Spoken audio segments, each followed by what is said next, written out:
hay tụi nó hiện total bandh hàng sẽ cho ông với nia hiện anh này đó anh này à riêng gar ngã trong khan anh này đó hay tụi nó hiện peniel veng OMA anh duty anh này hay cái xe mình thì lại hiện ball chip anh này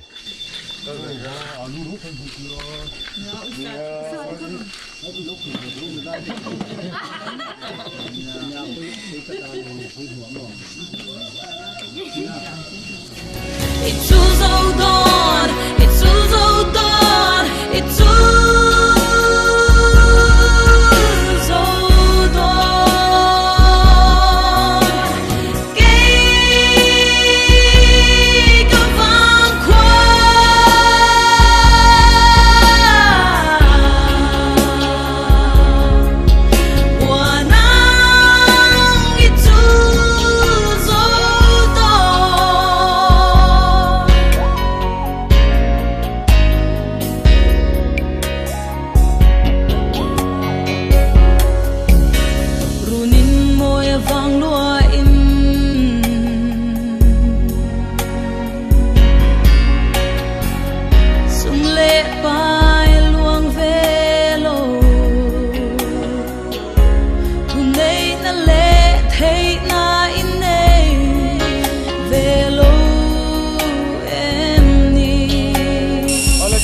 NEMS-Hnahthial marlam pangbera duty electric bank sofa peniel branch oimete an duty ya ani po hei kanvat lo le loka kading lama mi hi pucho khuma ani a peniel branch oime president ani voini a hian pusi ke a jingdar engza ta nge duty turin in tran apa changa tun inkara hian har satnate in tokem in kalchuang am in duty ti kha min han thitla the tu te hi itu kan jing darga akan selayan kan intan apa ton kan duty chung hian pangso tengin kutan kalau itu kan hotira tuan sesi petang cipar kalau super tu kan hotir le kawa tu lo tu tu dang har sama kan tok lo dan ni potoi takin kan thu te le kan gen lo te ngai poi moi kan ki le ta ni alo mo ko mai har sa nai na to ri lo ni mo har sama kan tok lo ve chuanin ei tuna cho te in lo ya athenin an action an kham to a kha in choi tu te kha le thingpui te po khoya changa in ei nge ti ang tin ang mani nin tum nge kan atira chon he kan ran choi me sum ten kan han e yang chu kan ti ya amara tuna kian MLA in chen sang khatte min lo pe a chu te chon kan in cover chu kan ti ya chuan in pelo po ni se pran choi me ang sum khang kan e mai do na mo tiang khan ani chuanin vo india hen in branch atanga duty to detailment in siam te an ron tan up tha branch member in be se te kan detailment kan siam ang khapin kan lo kala ba har sana siam le khati anga local kanom la be kan kin thap mai alom om hle mai vo india hian peniel branch oime real ru kan puan chwa ti lockdown ni NEMS-Hnahthial district function demand committee te na beiseina kan nei hi eng angin nge district function tura kan beisei hi eng angin nge peniel branch hian beiseina in nei san NEMS-Hnahthial district function hi kan hak lel to a klumte thira kan thir ania tuna po hian he kan pen te hi kan sarkar te po hian min ngai poi mo saka kan do sia te kia he district ki min function ngai hi kan be se kan du tak zetani ki kha ania kan peniel branch me te po kan lu wala tu ma hat sana siam le khatiang ka kanom lo food support takin food support kan te ni ti kan soile tu ni alo om hle mai voini ya he hun thamin pe kan lo ma in duty na tura te nang ni po hun tha takin han kan du he si police jar te kan mo heng hi electric branch oi me every in duty an ta in ho nge nang mani branch ta holove kan in ken ani ani ta chu ani le pakhat le chu in branch oi me heti zat in duty ta motor han tlan ve le khati ang kha branch oi me po hian nghe nè mi chuột thầy lâu lai nuông thì đâu tàn nuông thì đâu thầy ôm thầy về à khang là mà hết problem in này đây là thế chú là mà mò thì à chú là sao vậy nào chú là mà một tí bác chú tu mà kalau làm là thế anh ấy in branch way me member in that nghe member kali borvel kali đó là sự tu thế đó harmo anh ấy chứ alom ome hay kan ron ti boy chi a hun chamin pe a chon boy nin duty na tura te chata kan duty the na turin du sak na kan lan chu kan lo me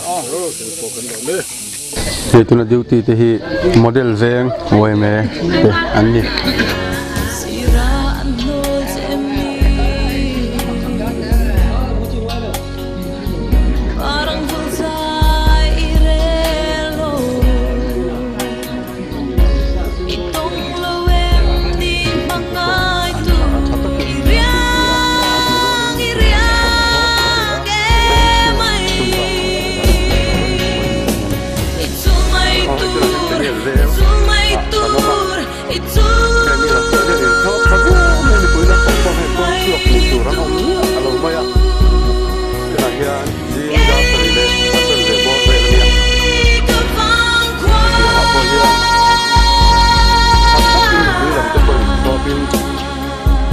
kan tu dia malah tu nahin electric veng ah kan lo ma he bazar pan sona lai kana theina te pon pa ko ma tilai hen kan lo ma tilai hen kabula henin pulian ki ma thuan ni hi model mo kha model brand roi man ni tilai hen nan duty senior advisor ani kunan pokim engamo ko mo bol dewe mo engamo paltlang tum hetiang wang vel kha tu nahin an om to em hey alo mom leil ka sia hey kan demand hey kan ben hoi hota hen tukin jing dar li vel tang ne la hen kan thutana dar nga khatana nia chuti chuan duty vehicle local lo hi chu mi mal chu tiang ko mo bol zonga han pal tu man mi pui hen support tra len ka sia ai choi tila hen mi zat vel nge duty so zinga tang khan duty tur hi mi som nivel detail kan in siama tiang chon kan khak wal don ani ani chon tila hen in choi vel kha in rel lo ti nang ania in choi tu ni ho chok kenan nia kan ho chok deu mai ni kan rel than talem lo ni hei thing pui te refreshment lamma ro hi chu kan han in buat sai ve ale lai wai me te duty ni lampo hi pui lampangin na china kan sei tong deu khan an thop thale ni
tuna kan omna hi Peniel veng National Highway 54 veng lai vela kan oma helai huna hian duty detail mena alan dan chuan veng lai branch way me te an ni a an ni po hian lo om thap maya an duty te an rin om the tho khom mai ka dinglama thu hi puma rowa ani a helai duty na ani hi tongkam ni khatin zona te kan han zot anga tukin singa dareng za tanga in trana pa tunhun in kara hian tuki in duty tran le tun hun in kara problem in nayem ti laite chuan hei thingpui te branch dang in an ina in vem ti ang chi te khalai in duty hun man to dan kha tlang pui min thil the chuan tukin zinga kan darunga kan chuaka laya kan thengthaya ya thingpui utlanan min lum saka ti chuanin tin khanin thằng quay tụt thế đi mà làm con thằng quay tụt thế thằng con mình những quý lùm là tụt sen sáng khát những con thế à mò chuan em bị cần duty car là cả chuan em mà har san na vậy em mà cần to rồi anh quý tụt cần oi miêu mày duty tu ra in branch chang a detail men in siam kha an don tel kim vek them tel kim the takin này cần học kho va chúng là tất cái rồi chuan in so in chok cần ti azat về lan khong azat về dang hin kan on chuan in hei sil polin te in zara kong pui tan tang jong in heng te hi helai mi in hong in branch ta in la in zar mai branch ta ani ani tak chu hoine hun thatakin man kan be se ya tuna hen veng lai branch we me kan ngai thadon ani Hnahthial district function theina tur hian be se na eng anga sang in nge veng lai branch hian an nei ti kha min han thil lok sela soi te ma ko me be se na hun kha le na tang kha rin be se na sang tak kan ne ya mai ro chu sarkar lamatang hianin kan dong te min ro na ki ro ni sa te lo ero hi chu ke ma sa ban ko mai tu na hianin sarkar a ko hian be se na sam tak kan la nei zela ni alom ome venglai branch we me te hoinia hun thatakin man kan duwa in duty na te har sana te tok lowa atwang taka in duty theina turin du satna kan han sewa hun thamin pe kan lo me Ole tuna hian Emmanuel Hotel Hnahthial atanga chimlam duna kanom meka ta hian lungleng oime te duty a ni lama ko hian hei motor lir thei vel te kaltlang tum tu man lom lawa ti hian mi pui lam pangpon thatakin an thlo pani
Ada tu lah hianin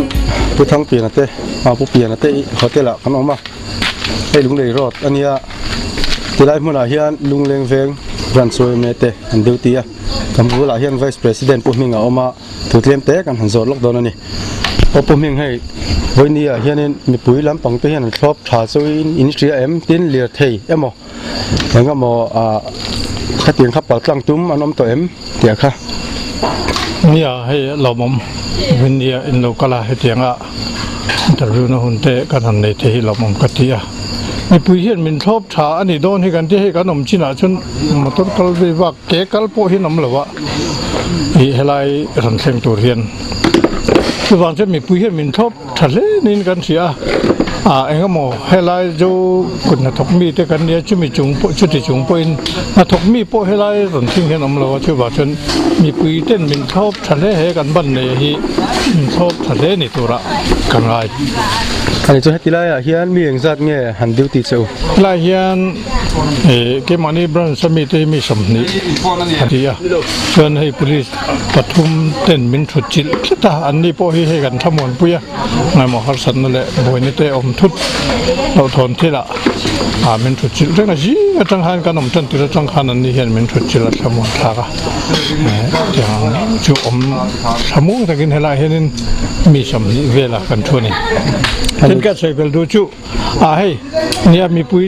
branch dangte po kha min lo thiet pui ta na tha aga thiet chu kan om na hi fian rel deu leka hi choya han hon vel te po hi boi thak deu lekin kan thia helai hu mona hianin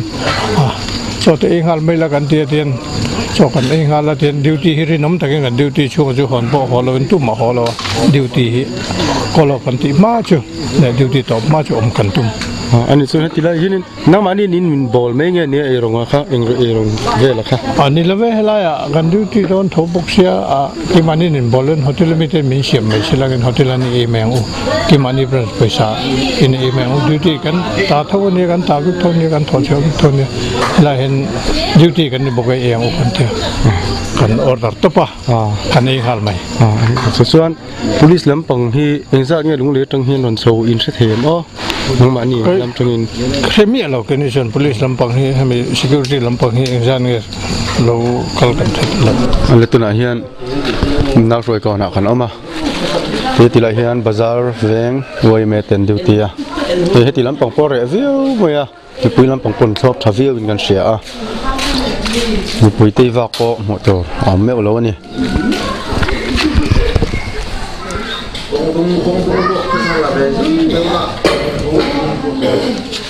Lai na hian Hnahthial chan mari venga kan oma bazar branch wai me te an lo duty a hei helai po mishing hu tur an om tlem le maya kading lama chu hi pu zelang nun moi ani a bazar branch wai me a president ani a ani hne na tang hian vo in tun zing atanga tun hun an report te kan be se do na tin hei helai a VC member te le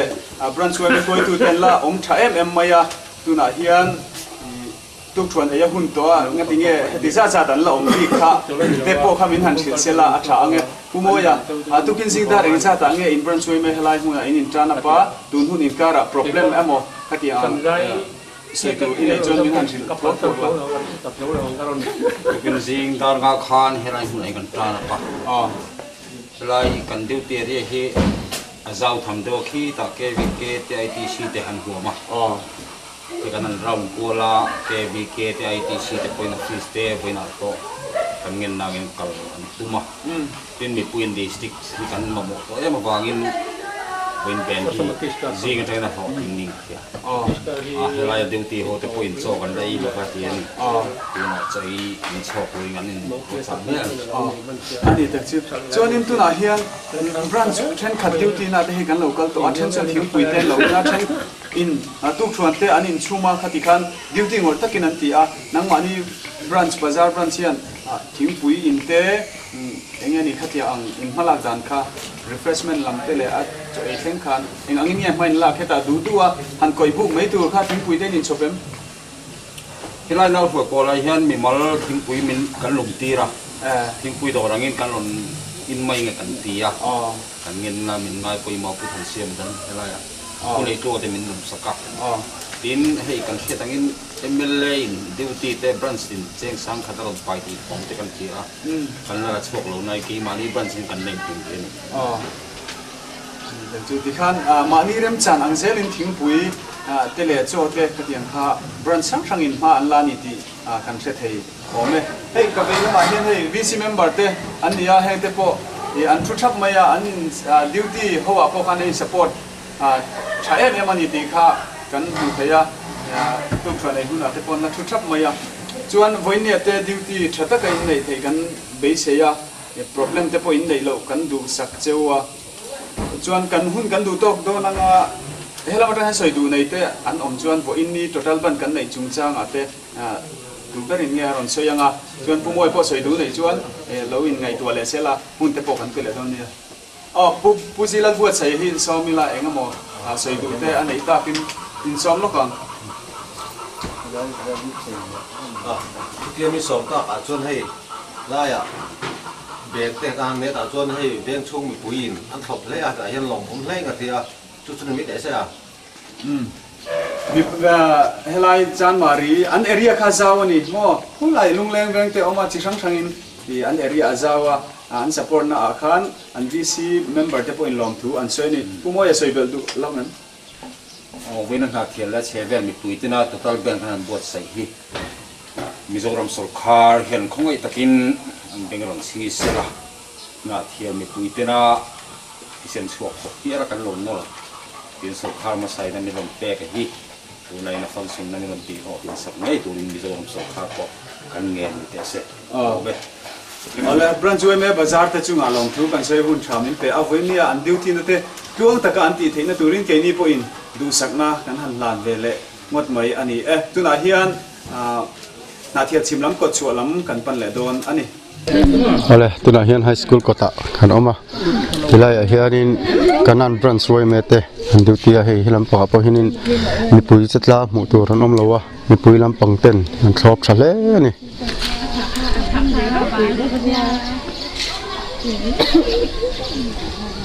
Thường hiền branch tinte duty ani siama duty na posi mun riat bor wela ani siama ni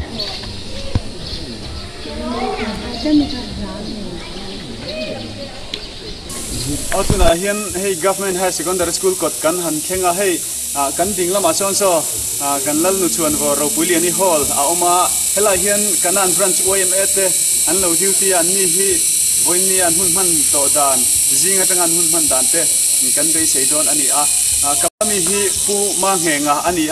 voini an duty a hian commander ani chu commander ten lo om thap maya enge pu ma ngenga in zinga tangan duty la tun hun in kara hian hai sanna do ang ti te in nei hei Hnahthial mi pui hian kan lo thop thale district function hi kan lo mo dia te lang chianga hanin ti buai ngai le tiang hi engma kan la tok lo wa hei kan mo na kan ke tang hian kan sia kan lom khop ri mai chuan hei tihpuitlin in ve lo mi thok khat na jing ho tihpui chu han in to chuan nang mani helai vela in rel bol na ang ji tihpui han gom mai thei tu ang te kha in buat chayam buat sai sia ri lo hei buat sai tu tong kan in sia kham ni leng tu than ni wangin tari kham lama kan la ti sun ram tu ra kan la ngai do ni he hei helai chu thing kung te om dewa hul thia phan jar te angai do nem khatia ang kong thang sanga kan ti tu ni chen hai la mai don ye in la sei top don hei hi chu tu lang he ling kan la tiang ka ruam man na om san ya ni he kan om na hi thing him ruai hi sama thì ngay lém lẩu chắc con ông thầy chủ ra chuan cần ngay tu lên này trên đi sát núi có cần phun đi leng bèn chứ in bèn na aro pui khop mai duty tu ra kanan branch tena in ruam han zat te voi ne hin duty thim duty thầy mấy kia hi panga ti khan ya ma ro chu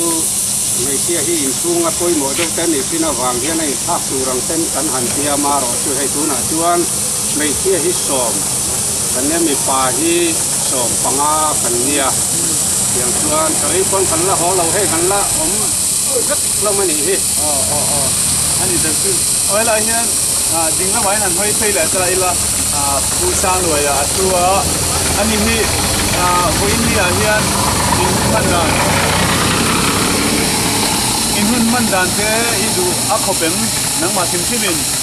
ha sanna te in to lu tuk lo wa in branch pirin bo in yai hun man dan hi in duty na mun tenen aku tok khokatem pu tok khokat chu kan se hei ni min za saka khotlang ate kan ngin na te min ti ho tinga ti tur em nei loi han thirila ni pui hu turan om lowa lo tin khat chu kan thia alom ome ani le tuna hian I kanan branch OMA o in he Hnahthial district function demand total bandh kan nei hi engani engine kan sayang hemi atan hian beiseina kanan branch OMA hian in neem function tur hian ti lai kha beiseina in neem han te den beiseina chu kan nei te me ma ro chu khata khan I nang mani enge engine to na pe chewen din to na pe kan phe dang in tham dong khan in kan pu ber hian a soi to chu wa ke in chuan lo tin tura kan ngai sa tun sarkar chu nge po hian kan hu kan in ring ani mi pui chu kan be se ni nge tura po kan ngai an ku ta kan in hat top me te hian chu me ti tur chuan a ti lo tin an mi pui hi kan lung ro lem ti lan nan voinian total bandh kan han ne ya kan lung ro la kan lo tinga chu mi ti thei tur chuan kan ho tu te ku tai te hat top to me ni alom ome kanan branch OMA te hen duty na te anuama voini leng in hun thatak in man kan du chewa duty nuam bek ule kan han tin I chu hun thamin te kan lo me ting to kan lo me it's too low it's too low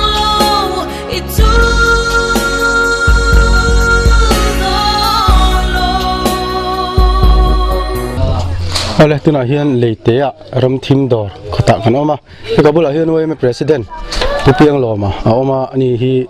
zona tlem te kan han zot le lok dor ani pupiang lom he tilai hian in enge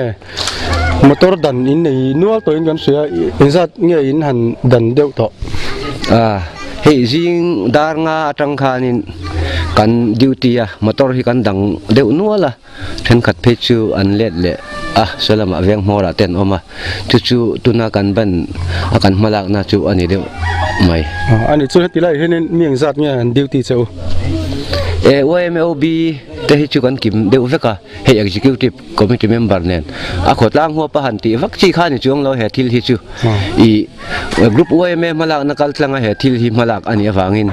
I a thei chin china he kan ben he chu hon an ti ma lo hi chun kan hong don thri lo ani school ti velte in khatir vek ni mo jirna sikul zong te hei dam do sub center te chu tiang chuan mi mal ha thok ang chi te po hi kan in dang chu tiang chuan kan malak na hi kan kalpui ani chun tilai hian han in ball ran han tiang chi kha in nei lem lova chu in ho chok mai tin ani mo thì hiện in riêng đang nga trăng khan kan oma hiện kan duty chok renga soi chung bak ti lo hi chu kan hong mang lawa tu na hian then chu so lama veng mor lama ten kala chu tiang chuan kan malak na chu kan kalpui ani heta hian hun khata in duty ngania so ta ala om thoti na me duty na post lang hun khata hen kan duty tu na chuan ale zar seta khati jong khani re mera sa kan lo me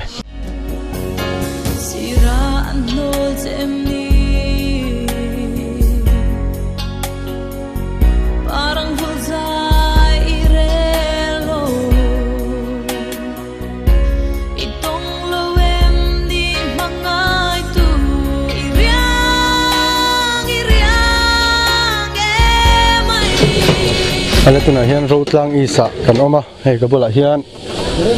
OMA financial secretary rotlang is pusoma oma hei pusom voin in dan total bandh hi enge rotlang lampang hian in ngan zom tha em mi pui lampang a hian ti tele lir thei nge inte balulak tumte tiang chi kha an omem dan ni lo nei em le hei Hnahthial district puitlin anga function thaina tura liman committee na malak na hi kan thop that le mai kan khotlang hian hi zana tangin committee ten kan thira tukin dar nga tang khan ben hi kan han zom ve hei voin po lir thei heta tanga han chuak pakhat maum lawa ron lut po aom lawa kan in dang veka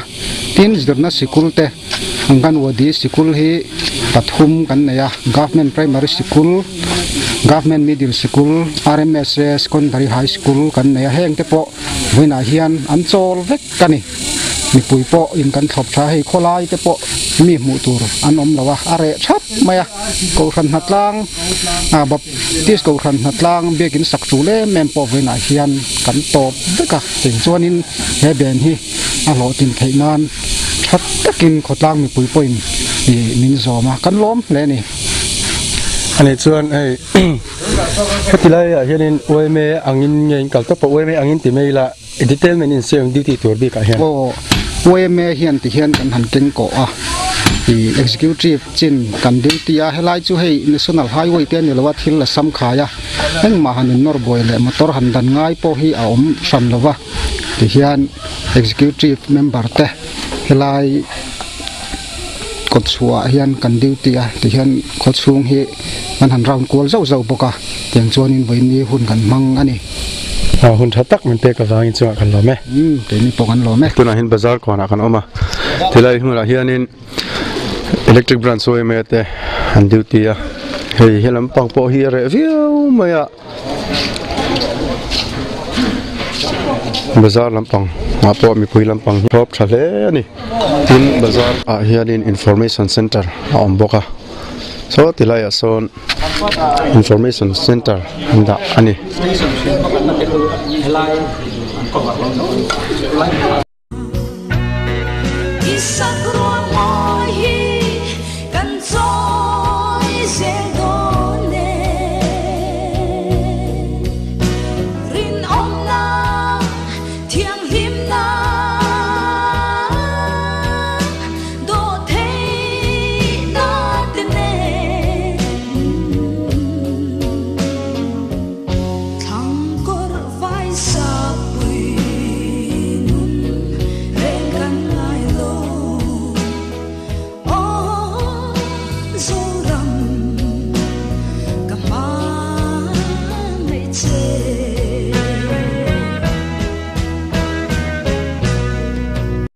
ka veila ma thu hi pukel azaliana ani electric branch uaime kan OB ni atin he ka dinglama hian pukel sang zuala athuboka ani hi branch uaime secretary ni lai ani anni hena tang hian voilia an hunhan to tele an hunman dan tu te anin buat sei dante kan bei seianga kan ngai thelokanga chuan he puja rai kan zot lokanga jingdar engza ta nge bazar ko na hian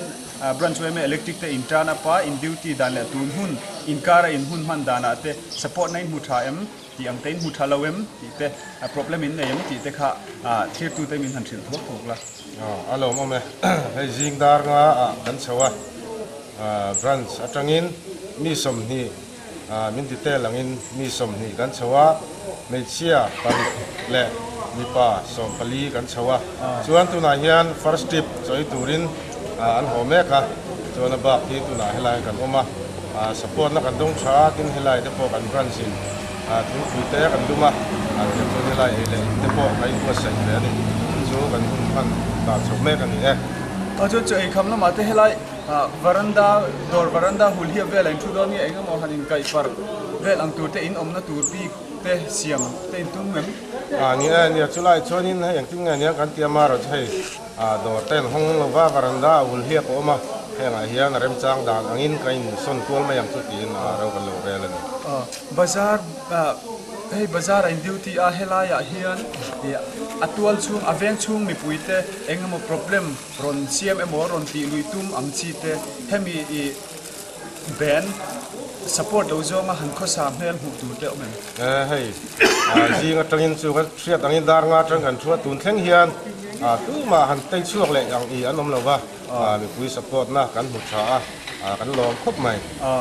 alom ome apukela sang zuala branch uaime secretary electric branch lamhi hoi le tai la ani hena tang hian electric branch uaime kan ngai thadon ani Hnahthial district demand function committee ten total bandh hoi hodin tu na hin ma kan la le me ka kan district a function theina turin chuta chuan electric branch uaime in hemia hian enge ngai danin nei hope in neim ti te hopeless dewin in thunge ti lai kha thir tu te himin han thil la hei ke ni veng hi Hnahthial la chuan veng lian kan nia district ka po hianin kan veng hian kan support cha le kan khia tuna po hian beise na nei kan veng mi pi chuan kan khira tuna po in kan hu ngei chu kan la ringa ti ho tu ten an re lang hi full support electric veng chu kan pe ti tu rang rang an ti chu tlan chemi alovin bojui zel kan tum mani kan veng kan tang ruala district kan dua ya to thleng in kan veng mi puiten district kan hu theina tur eng ko ani chuan kan hu te ro re la piang kha kan pom zel don ani thriat chak pakhat kan nei mai theya tuna hian total bandh te kan huai hota hemi pia hian kan hun man to dan te long march ti te chi sang kan seto chumi pia lama chun tun hi effective vak lawin langta chela enge effective le de tura I pe sei mi puite na kan lan ti pe na tura sei kha point pakhat min se tur ri em kha kong krang nin theya amar chu atha ber kha enge ka mei lova amar chu kan hu tu tena tran tia piang kha kan pom mayang chu ani tak chu hemi total bandh hi effective amo effective vak lo angpon ngai thei te po lo ni ta sela chumi pi a chuan next step a chuan electric branch uaime chuan demand hruai tu te district function demand hruai tu te na an ti ang kha bo zui an in huamani ti thu an hruai tu te tangin kan ngai tha a thlamuan thlak hle mai avoini ate hei hun thamin pe kan loma nangni po in duty te thataka in ti theina turin du sakna kan hlan cheu kan lome ke po kan lome helaya kain kom the kan lom le ni ala tuna hian pi ai ngi ko ta kan oma he tilai hmuna hian san mari branch roi me te an duty he tilai po hi hei are view mai mi puilam po man thlop thale he tuna hin district demand roi tu te anon thlenga zon toy te kan han zon lok don ani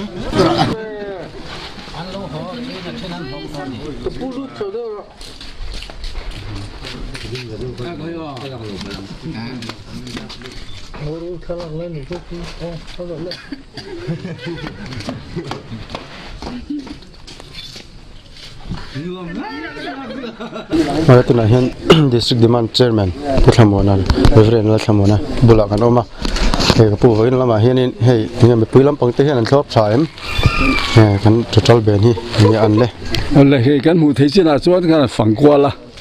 mình shop sa khop mày à hay duty post răngกันก็ละจะแต่งส่วนให้เขาชงเจ้าเนรวินเขาปอนแข่งอินถ้าตะกินเลยเตะกินซอตารุปุ๋ยเตะบางโซเตะเขาลงตัวนินถ้าตะกินอันดีที่นี่ตีรีพอร์ตทางไหนถ่ายไอ้ส่วนที่ปอสิเห็นจะต่างเงินเสียงเลยตัวนั้นดีที่ปอสิปริยัติกันบวชใส่นี่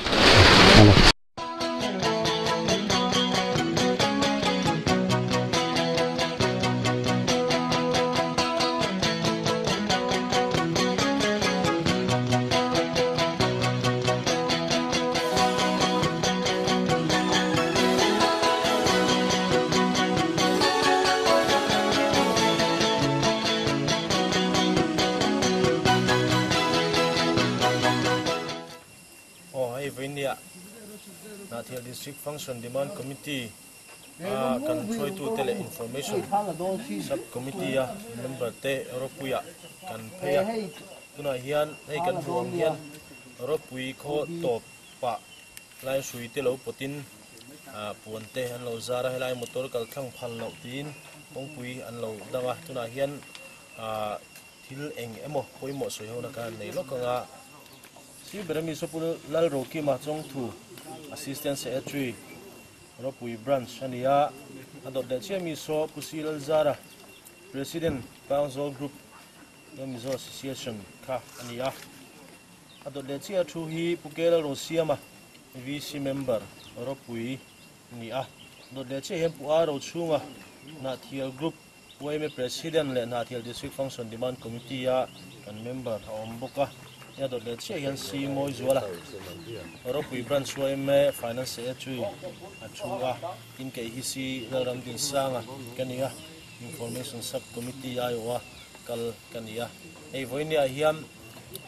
thil tlang te pangzol te kan pal tlang phei to a ani khuwa po hian banner te athanian tara athanin poster te an lo tara in thil tlanga hei chuan OMA elai kan huang tho hian an lo thu a tuite an lo pota yang chuan ani pon ma an la a tin pangzola po hian dor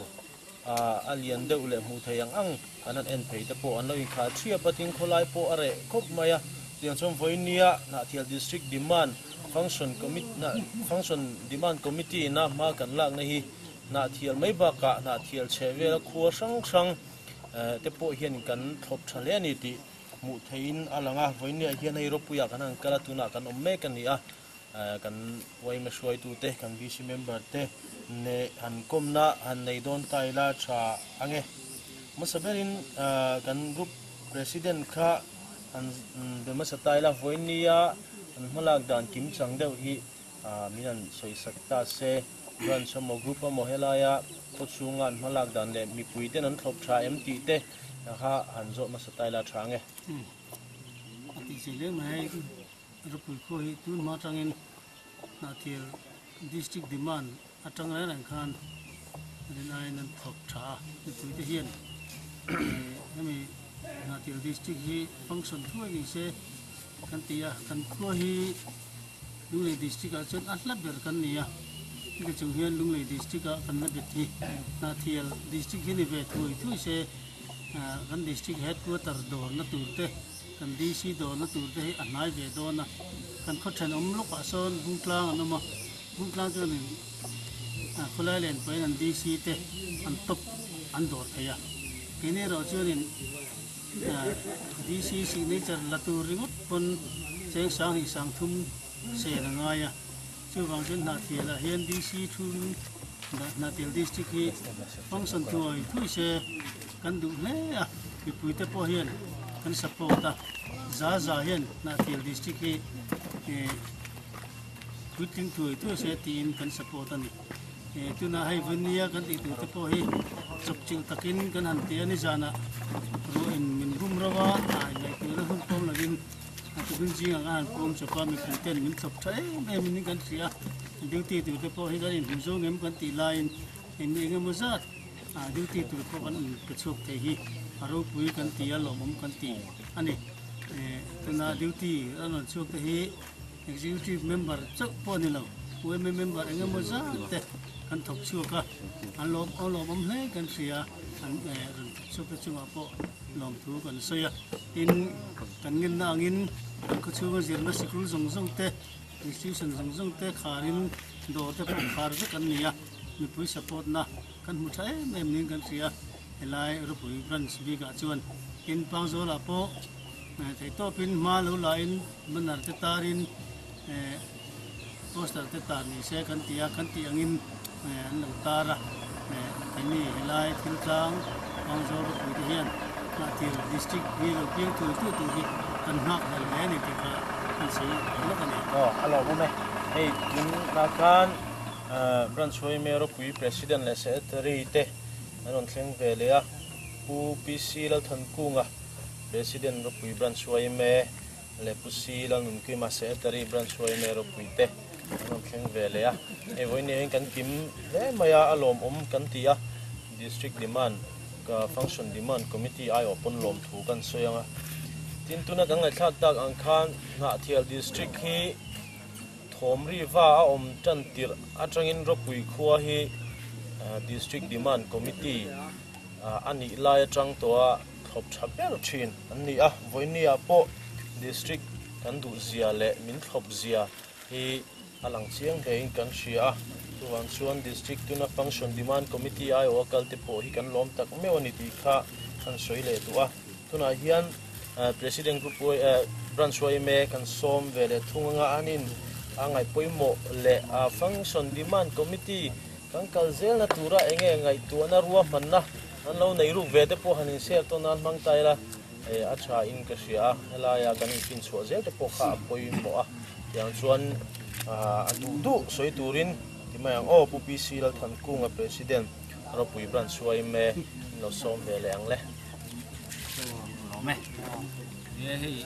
reite ka chang khan district hi ropui Branchway me chuan piang thui se tia kan ha ani ya kan phak tok le kan theng tokin support na ko kan pe ya tuma hei kuma emile tram andal le nu ko tin thing maya function le thelowa an sarkar ina heti nga an ti hi Ropui Branchway me ang po le khotlang ang po in lung oil thap kan tia boin ne heti nga demand committee tina heti ang function tura benan hoi hot po hi kini Ropui chon kan thlop ne ma heti hen kan phak tokin ma kan han be ni an kal zela tura po hian kan sarkar chak tak hian district NEMS-Hnahthial hi arang the ang pera an emela than ma nge ya function nge tur hian ropui po hian kan duin an han nge tak me ani chu ka sei thei mai sela lo me alo me ne tuna ka ngai thata ang khan ropui we me ang te le ami puinol pui sim mai po hian voinia kan ben po hi an thlop tha le ni ti alanga pangi hian la ta la hei sui potin kong pui National Highway 54 hi ti hian kaltlang phal lovin an ni po hian thui an lo puta wai me flag ten tara tim poster te yan chon thei ti hila hian in ziak buka sarkarin NEMS-Hnahthial district hi function thuai ro se ti te a in ziak ani kan huang hian tiang hian ro pui Branchway me ten ma an la wenia an holak na hi NEMS-Hnahthial le a chevel khuwa ina district kan du zia tilang tu ani kan thu nei tu te anam throi tu te po ina district himin function thuai hi kan du tak mewani ti kha anan soinon le ani khati zong kha ni mai ro se hei kan huang hian pangjol ko chungram ri kona kanom me katuna hian nei dor te po anin khara hin mi veivak han mu tur po an om lova la hian total bandh ben kan le ang kha we me duty te om kherlovin ti hian anol puin an zom tha viau ni in alanga dor po tamjok chu ain khara mi pui po mu tur kholaya an om vaklova tiam poster te antara poster tar te po hi hei mun sang sanga ก็ช่วงต้นที่เราจะต่อเพ่งอินไอ้ตาร์เพย์เดี๋ยวเฟกันเนี่ยวันนี้ตุนักันห่วงเฮียน district demand function demand committee นาเทียนเละขัวเละเฉเวลาเบนหัวหัวเตฮีนาเทียนก็ช่วงเดียกก็กัลปุยเทลนัดมุ่งเชิงขดาชวนออกมาเสเตียอลังเทียชวนทบอโลเลนี่ตีอลังเทียอินกันเชียวันชนวันนี้เฮียนนาเทียนขัวเละเฉเวลที่ district function ที่กันดูตัวอินกังหักเลตัวมันนี่ที่ฮีกันหูเละกันเชียดอังเฮียนตุนักันเมกอังเฮียนอลังอินกันเชียวันชนวันนี้นาเทียขัวเละเฉเวลเบนhuaihawt ani po hi roding lein district function demand committee chuan a hmu ani hei tuna hian thiltlang a kan meka hei kan huang hian tuna hian thiltlang national highway 54 kaltlang na lai kona kan oma helai hian hei hian ben na thial khop chung le chevel khuwa te ben te le kongpui motor kaltlang phalo kan tian chi te kha ei thiltlang a po helai kan huang hian branch roi me te vc te helai hian lo duty a kan huang hian hei motor kaltlang phal ani lova a ming mai a district ni hi kan du tok to lo ani te ti te in poster te kan hmu a wenia hian na thial khuaina function na thial district function demand committee na ban na huaihawt le motor kaltlang phal lo kan tiang chi te hi na thial khuwa le che vel kan kal to na te po ropui te pangzola te po tuna hianin lung takin an mang ti kan sia ban suai me te pon man la ti kan hu to kha ei tuna in kan holam pangan ye thil tlang kan meka ei ban suai me duty te le suai tu te ambula hian an dinga kabula hian ban suai me vice president adinga ni hian voinia an mulak na te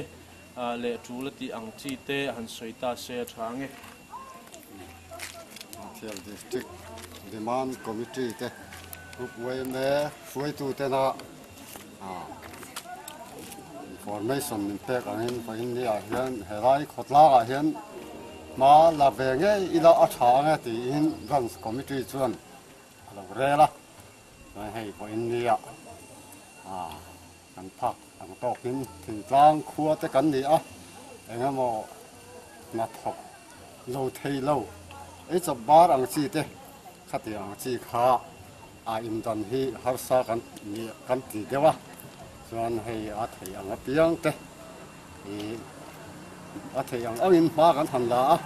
sikul te kan in khati ve a chuan hei i si te le oi me ten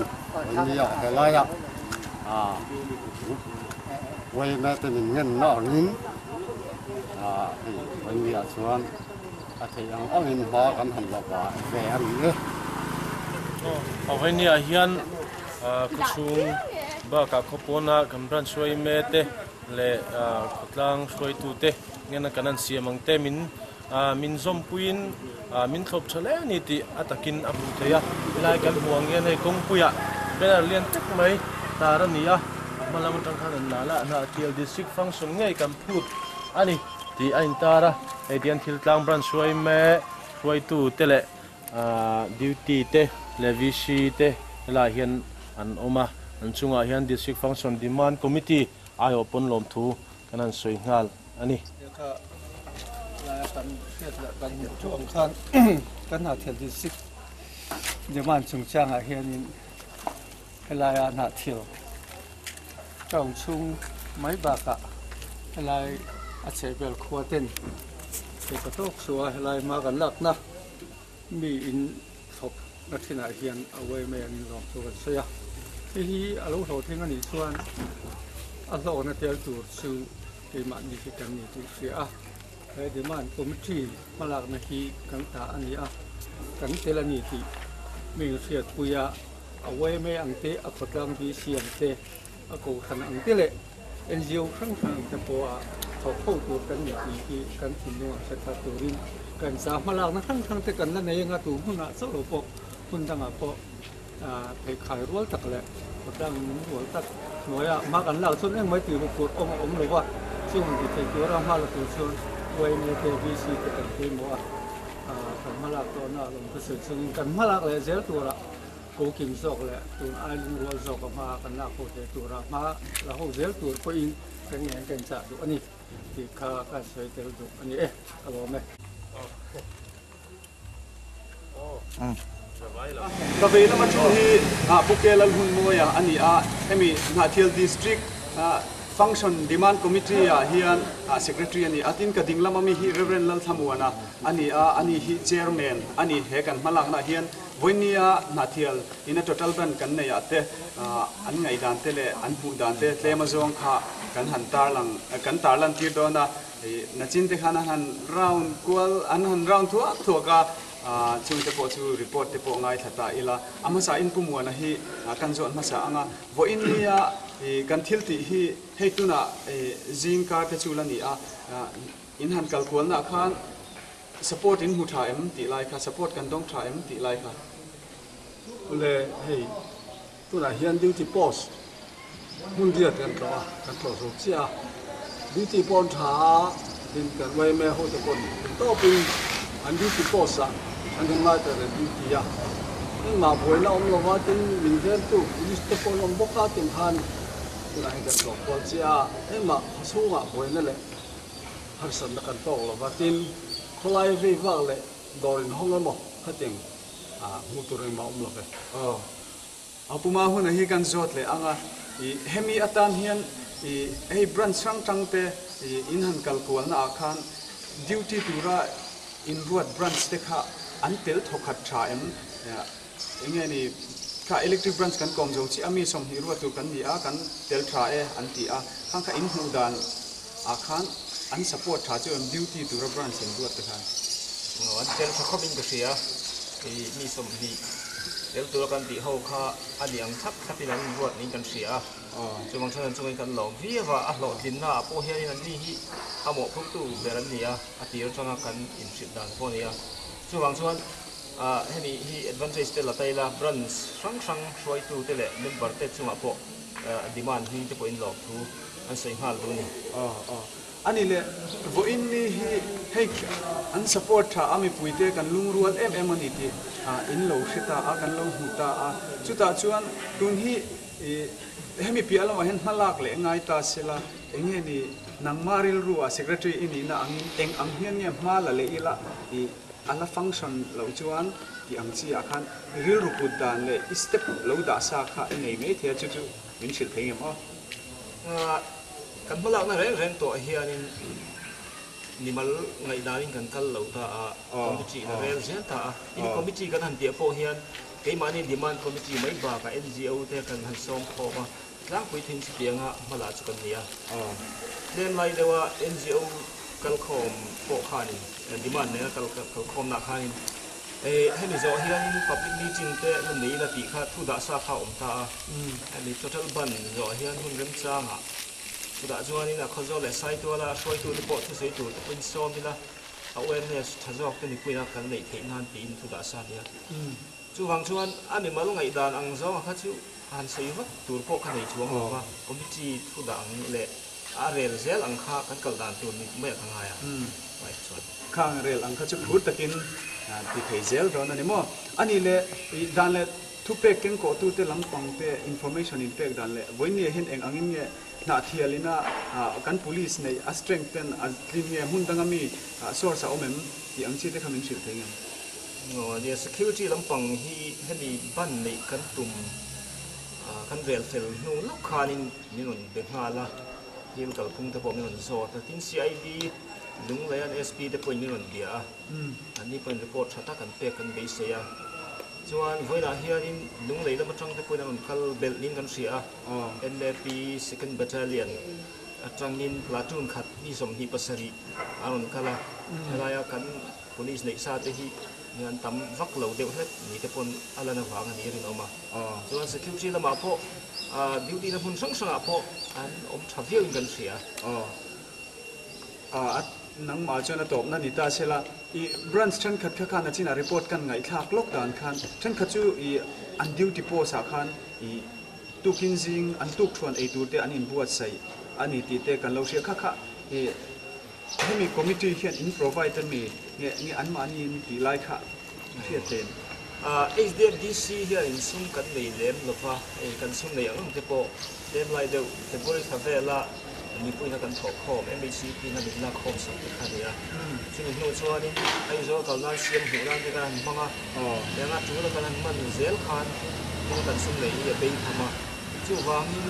khang kan sang sang te le lan di jing kan nei khan heta duty te na ai tu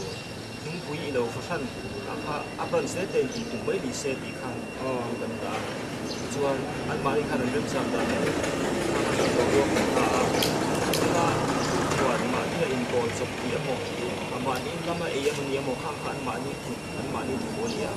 อันมาสุดท้ายก็ใส่นั่นเดี๋ยวลงที่เราใช้อันไปใส่พักกันเอ็มเลนข้างที่โปช่างอาจารย์คานเสียงสังขัดเย็ดเดียดินทิ้งปุ๋ยน่าตัวเตะอารมณ์ตัวมาช่วงพวกกันล้มเลยนี่นั่นใช้เป็นตัวช่วงส่วนอับรันสเตน่าอันมาลักน่าอาคาอารมณ์ปุ๋ยครบไหมคู่เป็นเนี่ยละแต่ทุกระบาดเฉพาะบ้านนี้ทุกส่วนได้เห็นบ่อละบ่อยผ่านเล่ตีกันเสียช่วงส่วนลองทั่วกันซื้อหมดเมื่อนี่ที่หาเที่ยวดิสติกกันดูเสียแล้วนะอันนี้บันช่วยเองกันปีหลังยินมีปุ๋ยให้แค่นี้กันเงินน่าจอมินเขาไล่ปนสวกลวินมาดีจนถ้าเกิดสันเดียงให้กันหันเรือลุกไม่แห่งเห็นดิสติกกันดูเสียปีหลังช่วงส่วนมีสองช่วงกันหลอมเสียค่ะกันใส่หมดนี่ตีกันใส่ดูนี่หลอมไม่ปุ่มวันนี้เห็นช่วงกำหิกันดินให้มีบอยน่า total บันกันในจงจ้างเห็นใส่ดูเตละในจวนหุ่นกันเปล่โลกงาในหมอโจ้ในหมอที่ทั้งทางครับตัวเจริญเสด็จไปละตัวน่า total บันกันหันเสียมท่านที่คุณต่อปฏิตัวMLAอินทันเตลงนายะคุณต่อเดี๋ยวคุณอารมณ์ต่อกับว่าจะมีวางตักจวนให้มีอินทันเป็นมากอย่างเฮียนี่กันหาเทลดิสติกที่มีฟังก์ชันสักเซตที่กันดีมานปุยเดรนีจะวางอินสุขการะปกันเงินนะที่นั่นมานี่เพิ่งมีเตรียมที่นั่นนี่ให้มีตีทอดที่สักเงินเสียที่กันดูน่าอันนี้เป็นไม่สู้น่าเที่ยวมีปุยละใช้แบบที่เฮียนี่กันดีมานเรียนไปละยังไงสักเซละมีตีทอดที่สักเงินเสียที่พอที่กันดูเสียเราไม่ district function demand ช่วยตัวเตะหุ่นตักนินเตะเรามาวันนี้แต่พอให้สัตว์นาตกเราว่าที่ตัวรังเตะถ้ากันที่เทนตัวเองดูสักนากันหลานเจ้าอันนี้ตัวน่า